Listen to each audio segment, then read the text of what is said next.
donc différentes agences de communication. J'ai appris, le métier, voilà, j'ai fait une école, de Corvisart, dans le graphisme, à l'époque, enfin, j'ai envie de dire à l'époque parce que voilà, j'ai 50 ans et donc du coup, on a commencé en traditionnel. Voilà, on a vraiment, c'était le dessin, les photocopies, enfin bon voilà et après l'informatique est arrivée, tout est voilà, une ouverture sur plein de métiers.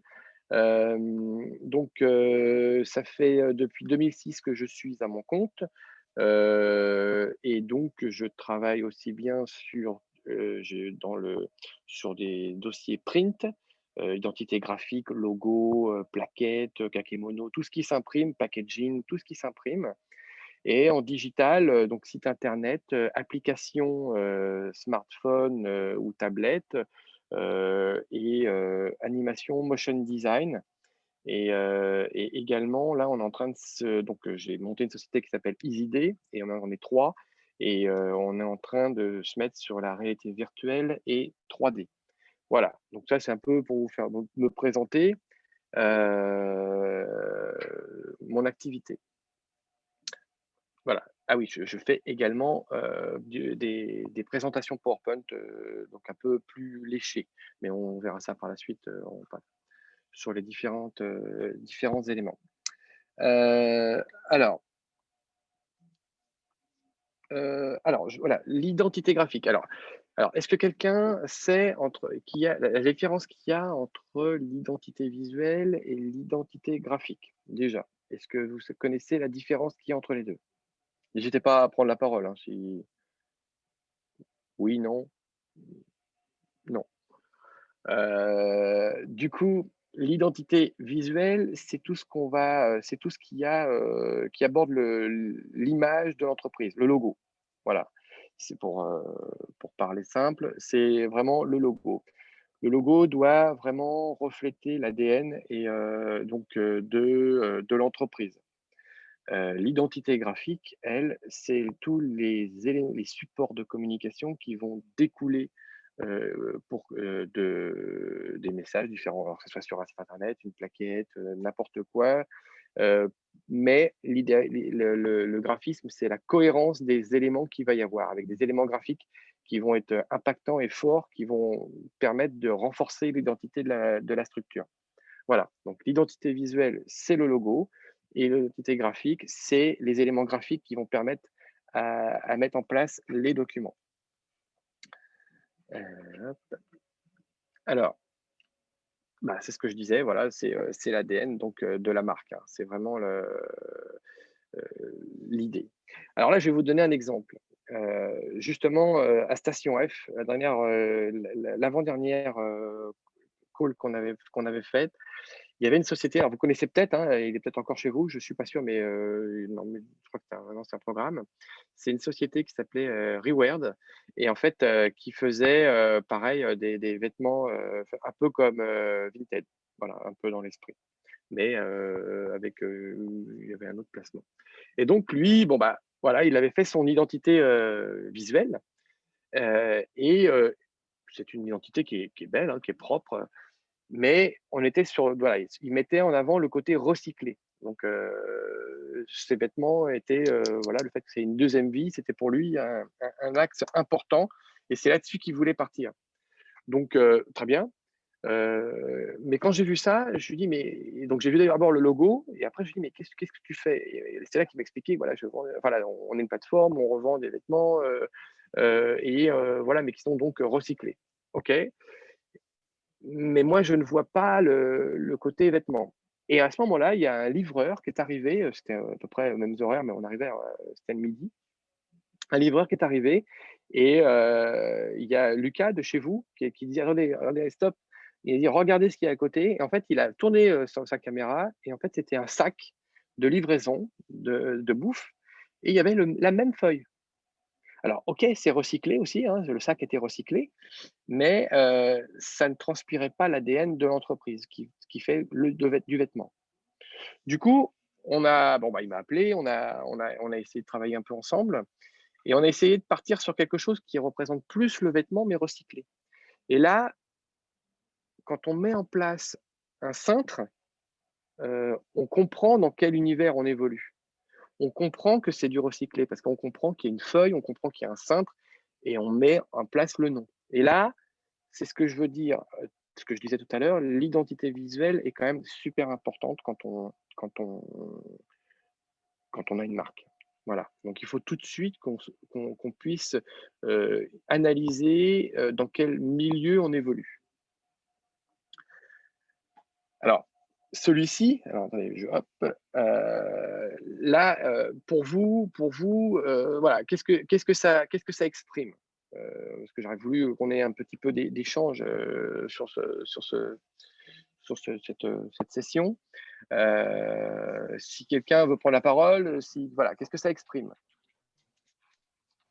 Alors moi, de prime abord, je dirais plus, il y a un côté Bretagne et gâteau, si je lis Ça pas, de la vache à la glace. Oui, alors côté gâteau, c'est le sablé, c'est ça, qui te dit ça?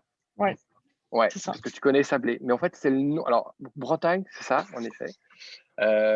Donc, ils font des glaces, alors Sablé, c'est le nom de famille de la ferme et ceux qui font ces glaces-là. Alors pas de pot, ils s'appellent Sablé, Mmh. donc voilà. Mais en effet, bah, c'est en Bretagne et c'est des fermiers, en fait, qui substituent la graisse de porc, avec des algues, donc pour la conservation.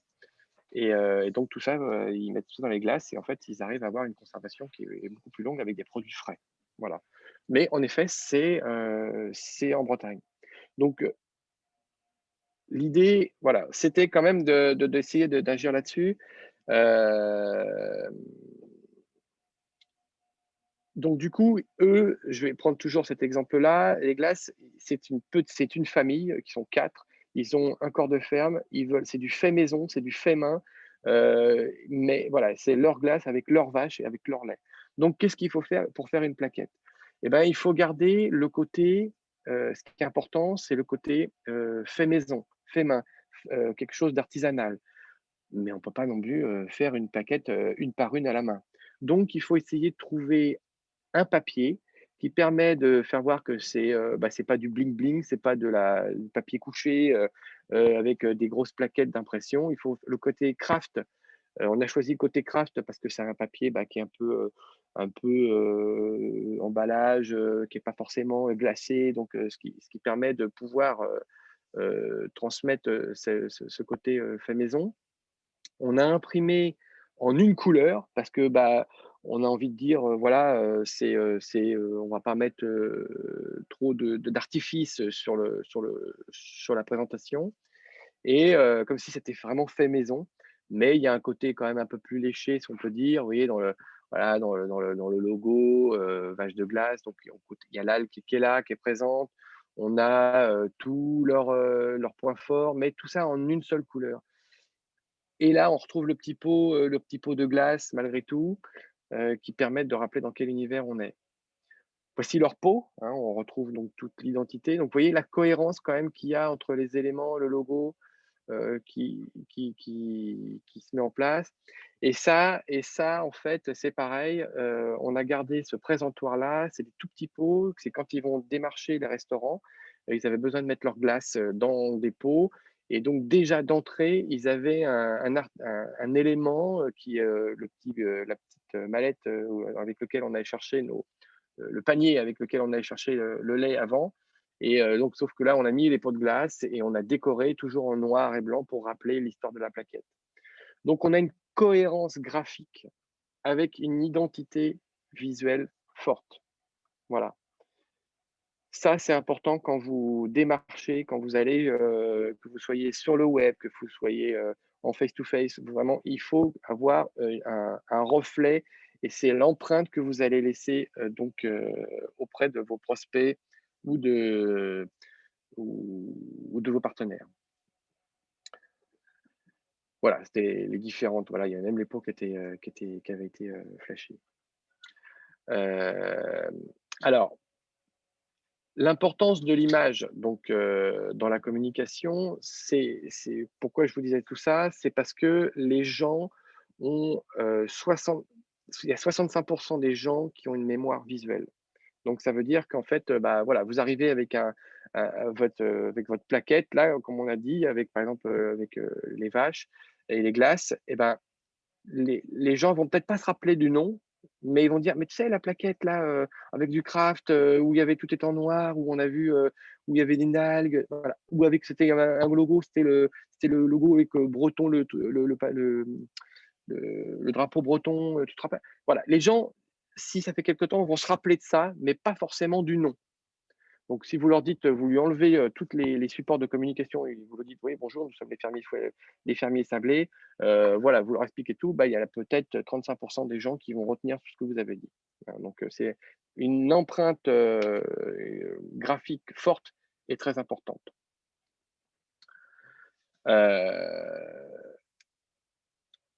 Alors après, l'identité, visuelle, donc il y a 3 bénéfices par rapport à tout ça, 3 bénéfices marketing. Le premier, c'est que, comme on disait, c'est que ça attire l'attention, donc avec une plaquette, voilà, ou un logo, donc on dit: «Ah tiens, qu'est-ce qu'ils font? Qu'est-ce que c'est?» Donc voilà, ça attire l'attention ou pas, hein, mais en tout cas, ça suscite une réaction.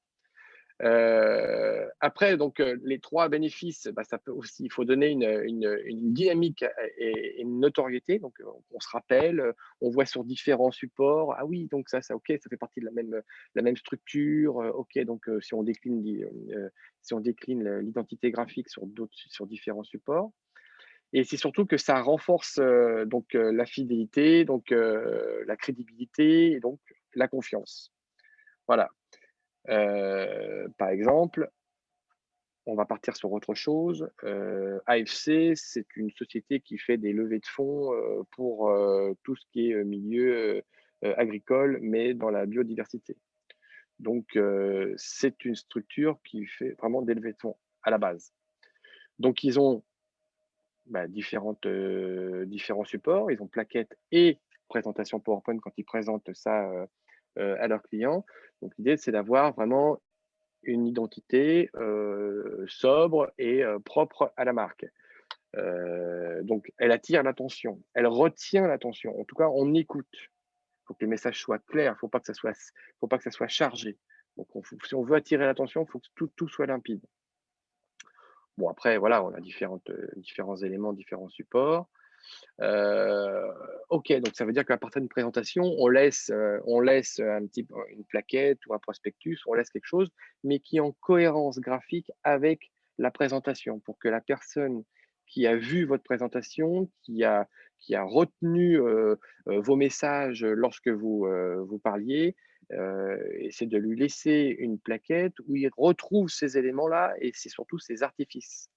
Donc là, on est sur la notoriété, la cohérence des graphiques des supports.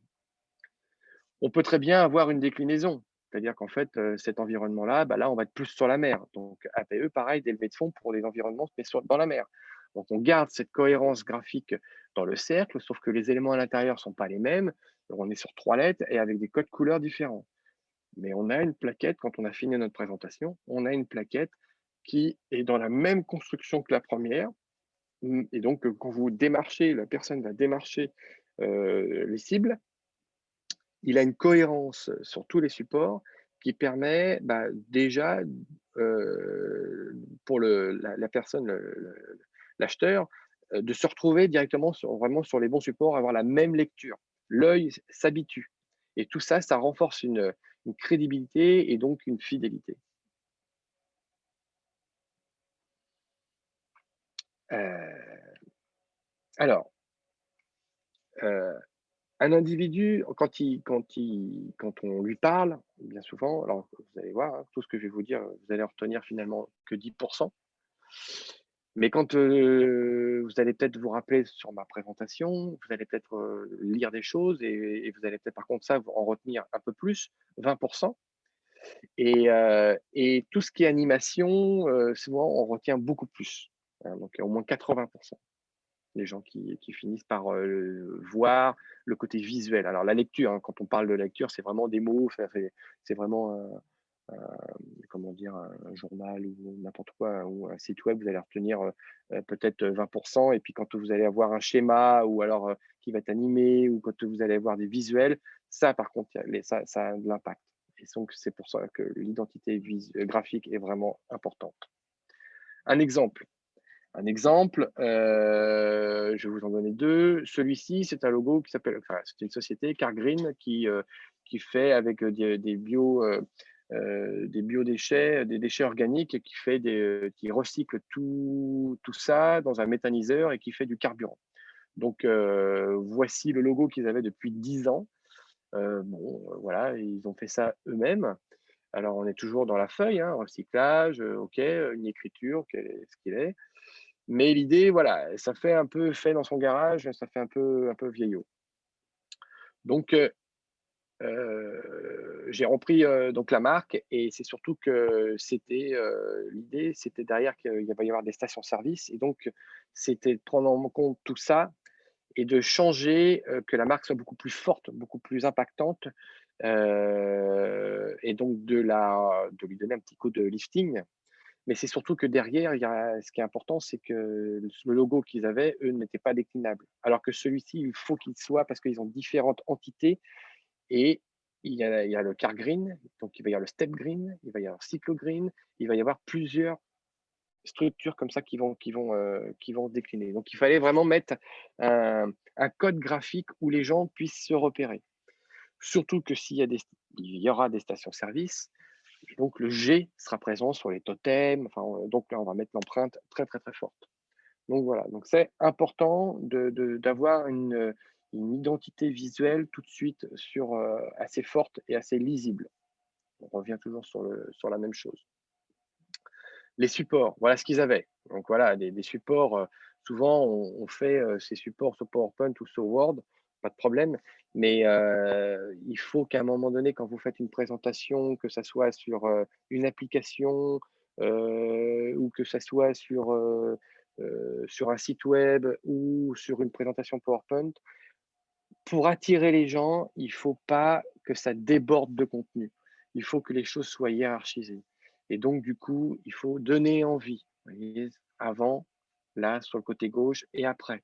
Voilà. On met un peu de texte, on le gère d'une façon où on met de la couleur, on accompagne l'œil dans la hiérarchie de l'information. Donc tout ça, faut que ça aide à la lecture et ça aide à la compréhension.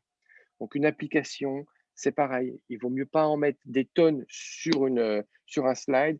Il vaut mieux en faire 2, les scinder, mais au moins avoir un parcours, vraiment pour emmener l'utilisateur.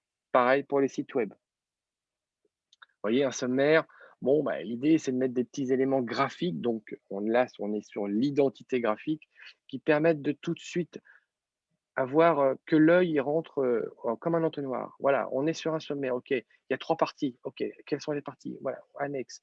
On va en entonnoir. Là, OK, ah oui, on ne sait pas tout à fait sommaire, mais sur la vieille version, mais on ne sait pas tout de suite combien de parties. C'est moins intuitif. C'est moins intuitif, c'est moins fort. Pareil pour ça. Voilà, les schémas doivent être clairs, ils doivent être limpides, ils doivent être simplifiés et d'un style graphique différent. Parce que quand on a plein de styles différents, bah, l'œil, il est pas habitué et donc la compréhension est différente. Donc c'est vraiment l'importance d'avoir son identité visuelle, mais aussi l'importance d'avoir son identité graphique. Alors là, on va dire, c'est un exercice sur un document qui est plutôt print, mais là, c'est surtout pour, quand on a beaucoup de contenu. Donc en fait, on n'est pas là pour faire de l'art, on est là pour faire, de la com. Et donc, quand on a un exercice comme celui-ci, d'avoir beaucoup, beaucoup de contenu comme ça, et ben, il est important de ne pas prendre des cartouches, des blocs texte et des blocs, de couleurs, tout artifice, en fait, il est important de les utiliser pour faciliter la lecture.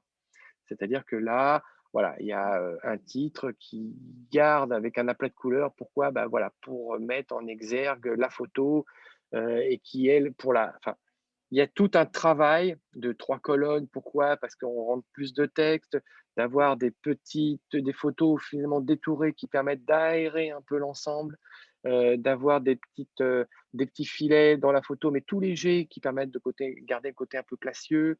de travailler certains textes de façon un peu graphique qui permettent de créer une image et donc de garder une lisibilité. Voilà, c'est pas parce que c'est marqué en tout petit qu'on n'ira pas le lire. Il faut pas que ça soit tassé, il faut que ça soit aéré. Vous voyez ma souris, hein, quand je vous fais ça, hein? Vous la voyez ma souris là ou pas? Oui. Ouais, OK. Donc voilà, c'est important de pouvoir, vous voyez, voilà, énormément d'informations, énormément de visuels. Donc l'idée, c'est de pouvoir, hiérarchiser toutes ces infos et que l'ensemble, soit facile à lire. Voilà, là, on est vraiment dans un interview, donc on met un titre: «Ah OK, on est interview» et hop, on retrouve nos petits pictos, on sait que c'est une question et on il faut que ça soit aéré. Vraiment, j'insiste là-dessus, c'est le maître mot, c'est que, quand on veut trop bien souvent trop en mettre, et ben, si on ne peut pas faire autrement que de les scinder, enfin que de les scinder, bah, faut les couper. Voilà, faut réduire le texte. Mais, sinon on va perdre les gens. Donc, maintenant sur, les sites web, hein, il y a des formules très simples, hein, là on peut mettre du contenu, mais, on verra un peu plus tard, c'est de mettre des petits trucs à tiroir, voilà, on arrive à en savoir plus ou une petite flèche qui fait que ça ouvre et que ça permet de voir tout le contenu quand on veut en savoir plus. Mais avant, il faut attirer vraiment le lecteur. Donc, important. Alors, comment valoriser, son entreprise? Alors, bah, par le message, dans un premier temps. Donc le message, c'est le storytelling, c'est le côté technique, hein, donc pour vous, la différence qu'il peut y avoir, à se démarquer, des concurrents. Peut-être que certains ont des SAV, donc ce qui permet de justement de faire la différence, ou la garantie, enfin, ou voilà, il y a des choses qui permettent, ou une certification, un label, enfin voilà, c'est ce qui permet de valoriser son entreprise et de faire la différence entre chaque. De bien étudier la cible et donc de son prospect. Car quand on connaît sa cible, on connaît les offres qu'on peut mettre en place. Donc pour bien pouvoir, cibler, et avoir l'impact de son offre, sur les cibles. Et et puis donc du coup, bah, certainement faire une petite étude de marché, mais ça, je pense que vous êtes bien accompagné pour ça, pour le faire. Et donc comme je disais, c'est de construire, une offre, donc une promotion, un pack, quelque chose, des prix à tiroir, quelque chose qui finalement attire l'attention et permet une compréhension, rapide aussi de votre positionnement.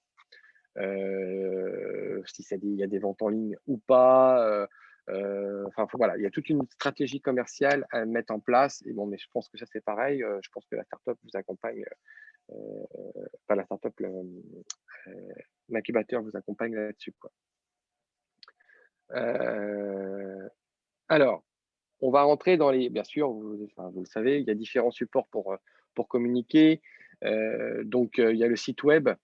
Donc le site web, bon, bah, il y a 80 des gens qui vont, systématiquement sur un site web, mais j'ai envie de dire, c'est comme un CV, c'est comme une carte de visite. Je veux dire, maintenant, on entend parler de quelque chose, pof, on va voir sur la toile si on est présent ou pas.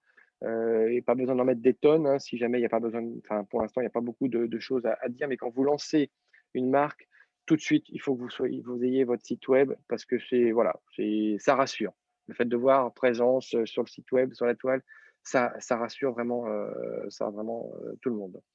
Heu, alors malgré tout, le site web, c'est quand même un outil de conversion. C'est-à-dire qu'en fait, bon voilà, vous pouvez mettre différents éléments déjà sur votre site web, mais heu, l'idée, c'est que je pense que, les réseaux sociaux aussi, vous avez, donc que ça soit Instagram ou LinkedIn ou Facebook ou Google, n'importe, c'est un moyen d'aller emmener les gens sur votre site web. Alors que vous pouvez faire très bien des promos, sur Facebook ou LinkedIn ou Insta, faire voir votre marque, la valoriser, la faire vivre, mais à un moment donné, chaque clic va nous emmener sur une page web de transformation, que ce soit sur une landing pour apprendre du lead pour des commerciaux, ou que ce soit une page qui va permettre d'aller directement sur votre produit à vendre. Voilà. Mais on va ramener tout le monde sur une page web ou sur un site web. Donc ça, vraiment, chaque support a son utilité. Donc après, voilà, vous avez, comme on disait, l'identité graphique, hein, donc est importante sur les réseaux sociaux. C'est-à-dire une publication, qu'elle soit partagée, donc ça, ok, c'est bien, mais aussi il faut créer vos propres publications. Donc dans la mode, bah, il faut essayer de faire vivre, il faut essayer de créer son identité, il faut peut-être faire une suite. Voilà, il y a plusieurs choses importantes à prendre en compte depuis le début, comme je vous disais, c'est vraiment l'identité graphique. Voilà, là, on a une forte identité, on a pas mal de petites choses qui se mettent en place graphiquement. Voilà, même le titre, tout, il est travaillé, l'offre, elle est travaillée, le produit est mis en avant, et le fond, malgré tout, il n'est pas neutre, voilà, il y a une petite lumière, il y a vraiment et après, sur l'ensemble de votre fil, et voilà, tout est cohérent. Donc ça, c'est important aussi. Alors après, vous avez tout ce qui est animation. Tout à l'heure, je vous parlais d'animation, ça peut être de la vidéo, mais ça peut être également tout ce qui est motion design. Donc, je ne sais pas si vous connaissez le motion design, mais c'est des éléments graphiques qui sont animés, qui racontent une histoire ou pas, mais c'est quelque chose maintenant, bon, voilà, c'est un petit peu innovant sur les réseaux sociaux. C'est vrai on en voit quand même, mais bon, on en voit peu. C'est quelque chose de dynamique, et donc ça, sur les réseaux sociaux ou sur site web, c'est quelque chose qui attire l'œil et qui va garder l'attention. C'est quelque chose donc qui est beaucoup plus percutant pour le coup, et interactif, parce que du coup, pour certains, on peut même avoir comment on peut même s'en servir pour de la formation, hein. Donc après, vous serez peut-être amené à avoir des collaborateurs, et donc on peut vraiment faire des quiz. Enfin voilà, c'est vraiment un support qui est à pas laisser de côté, qui est assez performant. Donc voilà. Oui, alors comment l'utiliser? Alors, bah, le motion design, ça peut être aussi vous aider à présenter votre entreprise, donc de façon institutionnelle. Un produit aussi, hein, donc vous pouvez vendre un produit avec une voix off derrière qui exprime, selon un script qui explique ce que vous avez à vendre, et la différence et la performance de votre produit. Un process, donc du coup, par exemple, Decathlon, ils ont beaucoup de turnover à l'intérieur. Bon, il y a des process, ça peut être voilà, un process que vous voulez mettre en place avec vos collabs, ou une étude de résultats. Ça peut être un argument de vente, hein, quand vous faites une étude de résultats, il peut y avoir des animations de schémas, et ça, assez sympa, et donc ça captive aussi l'assemblée. Voilà, bah, du coup, je vais vous faire voir. Voilà, moi, j'en ai fait un, donc plusieurs, mais je vais vous en faire voir un peu la performance que ça peut avoir, ne serait-ce que pour le Crédit Agricole, donc qui avait besoin, un but de formation.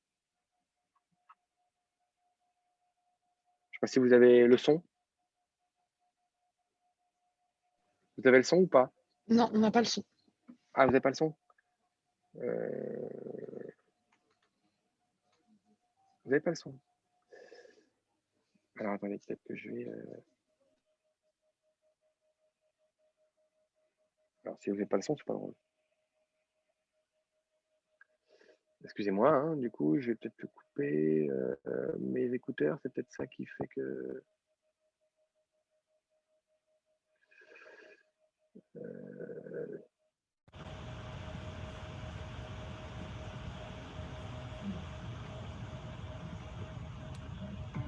Et là? Là, c'est bon. Oui, c'est bon. Consommer sa propre énergie solaire, c'est possible. Raphaël est chargé d'affaires entreprises au Crédit Agricole. Héloïse est dirigeante d'une entreprise de recyclage de déchets. Elle a déjà réalisé un audit de ses installations de son entreprise et mené avec succès des actions d'efficacité énergétique. Aujourd'hui, elle a reçu un email de Raphaël lui permettant d'accéder à un simulateur pour évaluer le potentiel d'autoconsommation solaire de son entreprise. Le résultat lui paraît intéressant. Vous avez dit autoconsommation solaire? L'autoconsommation, c'est consommer sur place sa propre production d'électricité. L'installation est raccordée au réseau électrique. L'électricité produite est soit consommée en total. Alors, je vais pas vous tout laisser, enfin, je vais pas tout vous mettre. Hein. Vous m'entendez là? Du coup, je récupère le. Là, c'est bon. C'est bon? Ouais. Donc, je vais pas tout vous faire voir parce que du coup, voilà, ça n'a pas trop de. Attendez, je vais remettre mon. Tac, tac, tac, tac. Voilà. Il n'y a pas d'intérêt que je vous fasse tout visualiser, mais bon, voilà, l'idée. D'un motion avec une voix off, une petite musique de soutien, ce qui permet de vraiment de rester attentif et de pouvoir du coup booster une vente ou booster vraiment un produit pour bien captiver l'attention de l'assemblée, quoi. Donc voilà. En ce qui me concerne, voilà, donc j'ai fait le tour un peu sur la différente importance donc de l'image, de l'identité visuelle, graphique et les différents supports. Est-ce que